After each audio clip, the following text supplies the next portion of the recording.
समाज भीड़ के मनोविज्ञान से जीता है। समाज में सत्य की चिंता किसी भी नहीं, दूसरों से सहमति बनी रहे इसकी ही चिंता है।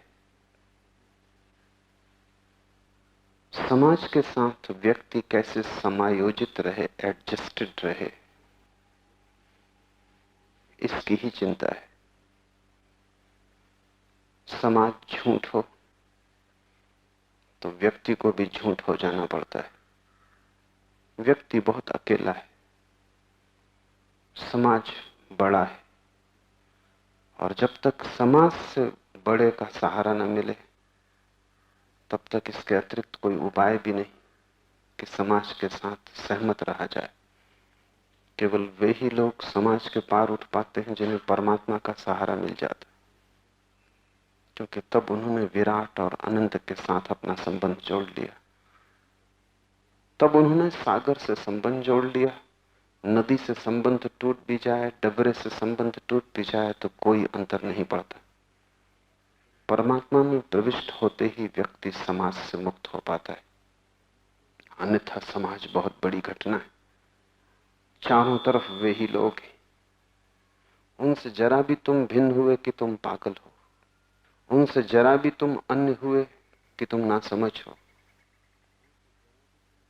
जेम्स थर्बर की एक बहुत प्रसिद्ध कथा है कि सांपों के देश में एक बार एक शांति प्रिय नेवला पैदा हो गया।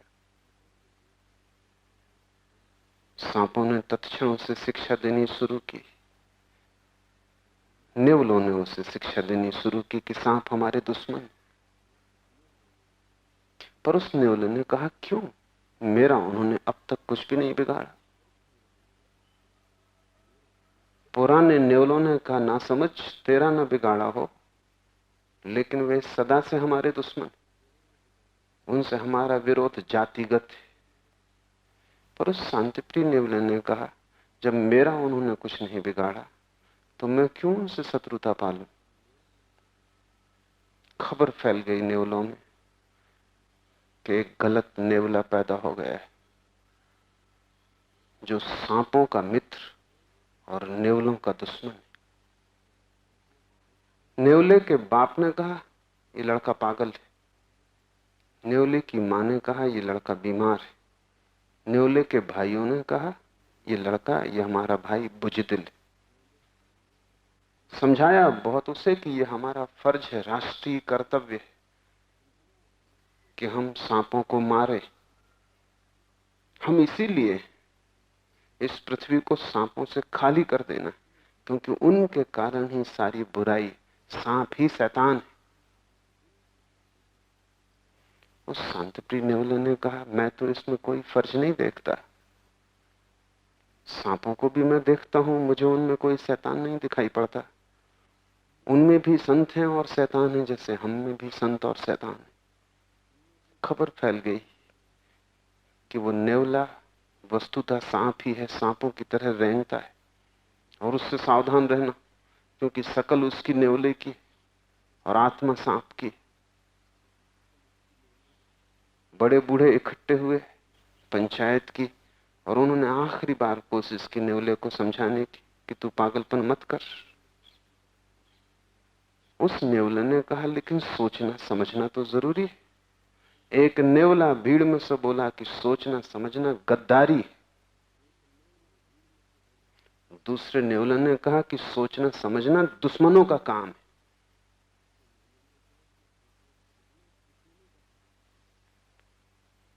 फिर जब वे उसे न समझा पाए तो उस नेवले को उन्होंने फांसी दे दी। जेम्स थर्बर ने अंतिम वचन इस कहानी में लिखा है कि यह शिक्षा मिलती है कि अगर तुम अपने दुश्मनों के हाथ न मारे गए तो अपने मित्रों के हाथ मारे जाओगे। मारे तुम जरूर जाओगे।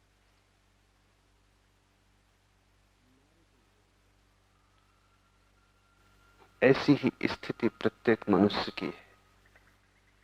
तुम जब पैदा होते हो तब तुम परमात्मा से जुड़े पैदा होते हो, क्योंकि उसके बिना कोई जीवन नहीं।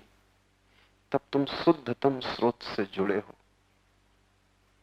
अभी तुमने वो जल नहीं पिया जिसको पीने से आदमी पागल हो जाता है। वो जल समाज की शिक्षा, सभ्यता, संस्कृति, वो जल जो समाज बड़ी जल्दी तुम्हें पिलाएगा। और एक बार तुमने वो जल पी लिया तो तुम भूल ही जाओगे कि तुम्हारे भीतर शुद्ध जल का झरना भी कलकलनाद कर रहा है। इसलिए समाज जल्दी से उत्सुकता लेता है बच्चों को शिक्षित करने की। शिक्षित करने की इतनी उत्सुकता क्यों? अगर बच्चा थोड़े दिन अशिक्षित रह जाए, मनोवैज्ञानिक कहते हैं कि 7 वर्ष की उम्र तक बच्चा अपने जीवन का 50% ज्ञान सीख लेता है, फिर पूरे जीवन शेष 50% ही सीखता है। इसलिए माँ बाप, धर्म, संप्रदाय, धर्मगुरु जल्दी से बच्चे की गर्दन पकड़ते हैं। उसका खतना करेंगे मुसलमान, यहूदी, हिंदू उसे जनेऊ पहनाएंगे, यज्ञोपवीत संस्कार करेंगे। जल्दी ही उसे भीड़ का हिस्सा बनाने की उत्सुकता है। ईसाई उसका बपतिस्मा करेंगे। आदमी किसी को भी स्वीकार नहीं। अकेला खालिस आदमी सभी को अस्वीकार है। या तो हिंदू या मुसलमान या ईसाई या जैन या कोई और। 300 पागलपन है जमीन पर, 300 धर्म है। और इन धर्मों को मैं पागलपन कहता हूं क्योंकि धर्म जब 300 होंगे तो पागलपन ही होगा। धर्म तो एक ही हो सकता है, तभी पागलपन नहीं होगा। और उस शुद्ध धर्म का झरना न तो पंडित से मिलता है, न मौलवी से, न चर्च से, न मंदिर से। उस शुद्ध धर्म का झरना तुम्हारे भीतर है। और उस दिन तुम्हें मिल जाएगा जिस दिन समाज के द्वारा पिलाए गए जहर से तुम मुक्त हो जाओगे। बच्चा पैदा होता है तब उस झरने से भरा है।